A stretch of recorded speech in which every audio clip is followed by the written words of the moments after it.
तो चलिए हम आगे बढ़ते हैं। यहां पर होमोजेनस हो गया था, नाउ हेट्रोजेनस इक्विलिब्रियम। अब इक्विलिब्रियम तो आपको बहुत अच्छे से समझ में आ गया, जहां पर जो है बैलेंसिंग होती है इक्वेशन में, और रिएक्टेंट का कॉन्सेंट्रेशन और प्रोडक्ट का कॉन्सेंट्रेशन क्या हो जाता है वहां पर, कांस्टेंट। मतलब मॉलिक्यूल्स मूव होते रहते हैं इधर से इधर, इधर से इधर, लेकिन एक टाइम उसका कॉन्सेंट्रेशन क्या रहता है, कांस्टेंट, मतलब same. Same means what, change नहीं होता है। समझा आपको? ठीक है, चलिए अब हम देखते हैं हेट्रोजेनस इक्विलिब्रियम में कैसे होगा। हेट्रोजेनस इक्विलिब्रियम का मतलब होता है कि यहां पर दो डिफरेंट फेजेस यूज होने वाले हैं। जैसे आप यहां पर देख सकते हैं डिफरेंट फेज, मतलब आप देखेंगे यहां पर वाटर लिक्विड स्टेट में है, जबकि वाटर इधर यहां पर गैस स्टेट में है। इसका एक्सपेरिमेंट देखा था ना हमने, कि अगर आप पानी को एक क्लोज वेसल में रखते हैं तो वेपर्स बनना शुरू हो जाते हैं। तो वहां पर दो चीजें हैं, लिक्विड वाटर है और वाटर वेपर्स है। So they are two different phases. समझा आपको?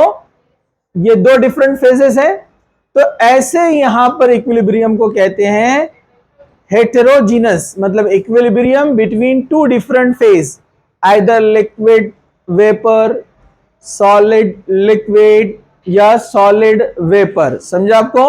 All these are called heterogeneous equilibrium. ठीक है, चलिए हम आगे बढ़ते हैं। एक और एग्जांपल आपके पास है, आपने कैल्शियम हाइड्रोक्साइड लिया।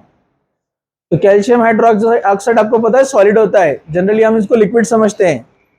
Calcium hydroxide, potassium hydroxide, sodium hydroxide, NaOH, all are in solid state. ये सॉलिड स्टेट में होते हैं, इनके पैलेट्स आते हैं। ठीक है, इसको आप पानी में डालेंगे, डिसॉल्व करेंगे तो बोलते हैं aqueous solution of NaOH KOH। पता है ना आपको? अल्कोहल में डिसॉल्व करेंगे तो आप बोलते हैं अल्कोहलिक सॉल्यूशन। तो यहां पर कैल्शियम हाइड्रोक्साइड सॉलिड है, एक्वस मतलब वाटर, एक्वा मतलब पानी, तो इमीडिएट फॉर्म करता है कैल्शियम 2+ आयन, मतलब they spread into the aqueous medium. Aqueous medium में Ca+2 आयन घूम रहे हैं और 2OH- आयन तैयार हुए।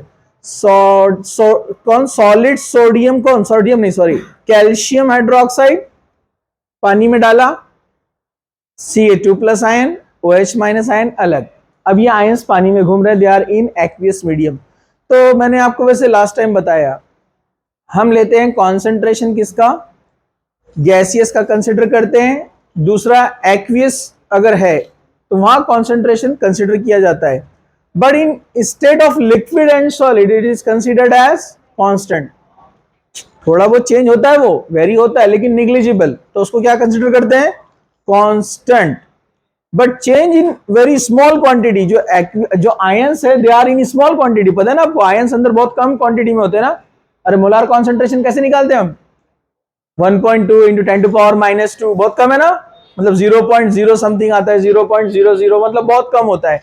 तो यहां पर जो कॉन्सेंट्रेशन है उनको बोलना एकदम साइलेंट।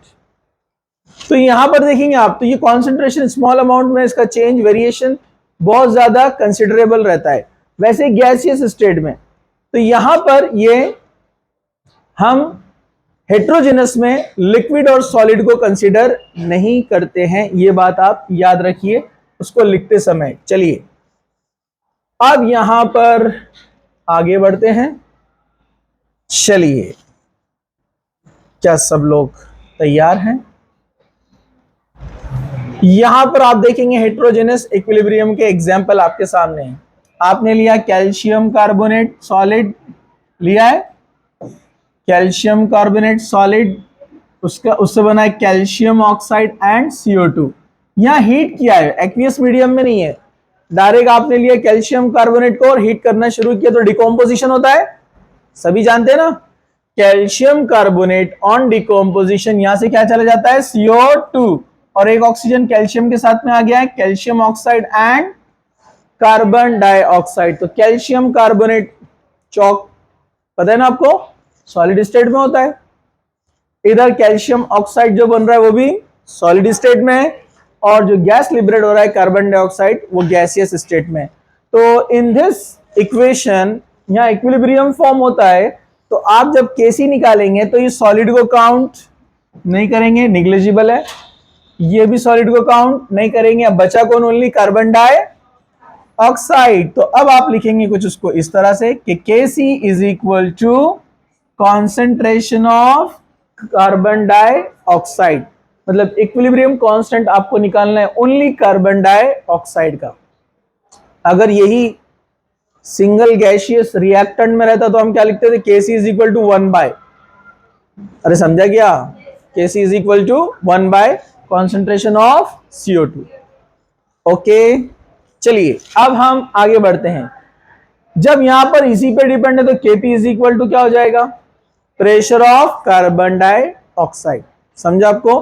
फिर प्रेशर से कॉन्सेंट्रेशन में जाना है या कॉन्सेंट्रेशन से प्रेशर में आना है तो RT का यूज करते हैं, वो भी आपको पता है, कल हम देख चुके हैं। ठीक है, ओके, अब हम यहां पर आगे बढ़ते हैं। सब लोग तैयार हैं? ये एग्जाम्पल उसी का वैल्यू दिया उसने, सेम एग्जाम्पल्स है। आगे बढ़ते हैं। नेक्स्ट,